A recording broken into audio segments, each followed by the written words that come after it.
Harley seems to be hard at work, trying to break its typical, conventional cruiser image. With the Roadster having been launched earlier this year, we now get two motorcycles from Harley Davidson in 2017 that set out to be sportier than their stablemates. This newest little tyke from Harley is the Street Rod, a sportier derivative of the brilliant Street 750. While Harley Davidson does have a history of motorcycle racing, those days are long gone, so it's honestly a refreshing move by the bike maker to revisit its sporting heritage. We put the Street Rod to test on our Indian road conditions, to see if this indeed is the Harley that's versatile to be a fun everyday ride. This new Street Rod takes inspiration from the company's drag-style bikes such as the V-Rod and the Night Rod and packs an aggressive styling that spells speed from every angle. Apart from a healthy dose of matte black paint for the end exhaust, the Street Rod gets split seats with a new saddle that helps riders cope with hard acceleration.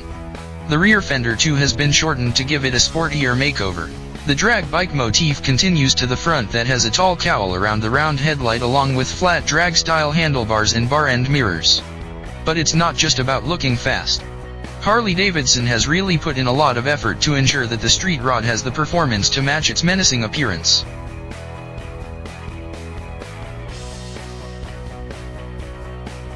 What you get here is the same 749 cubic centimeters, 8-valve, liquid-cooled, V-twin, Revolution X engine that powers the Street 750, with identical bore and stroke figures, but with a new fueling system.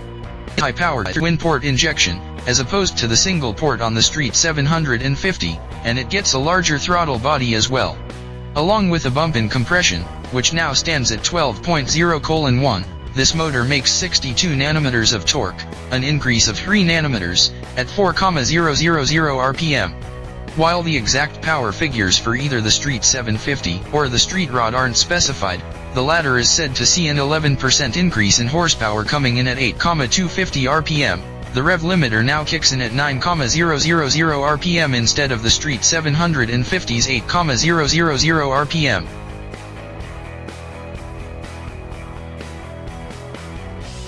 With an increase of only 5.0 kilograms in curb weight, this increased power and torque figures translate to sharper acceleration on the Street Rod as compared to its cruiser sibling.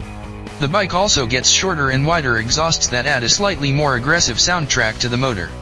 On the other hand, the 6-speed gearbox is carried over exactly as from the Street 750, with matching gear as well as final ratios, and clicker shifting unit up. While the main frame of the bike has been maintained, it gets a subframe, and this is where the Street Rod really differentiates itself from the Street 743 meters inverted forks at the front, while the twin rear shocks now get piggyback reservoirs for improved damping. With the new forks, the front G has a tighter 27-degree rake angle which also results in a trail of 99 mm. This has led to a drop of 10 mm from the overall wheelbase which now stands at 1,510 mm.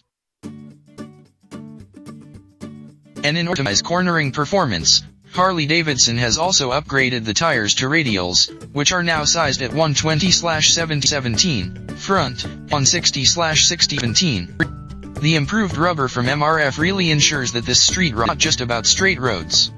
A change in foot peg position to make them more rear has allowed for much higher cornering clearances on either, an area where the Street 750 falls behind. Even the brakes have seen an immense improvement thanks to the dual 300mm rotors up front with 2 piston calipers disc on the Street 750. The rear brake stays the same, with a single 300mm disc with twin pot calipers. However, Harley is offering ABS as standard on the Street Rod, which should really help increase safety to offset the boost in performance. Although the brakes do feel a bit vague, the stopping power is strong, confidence inspiring.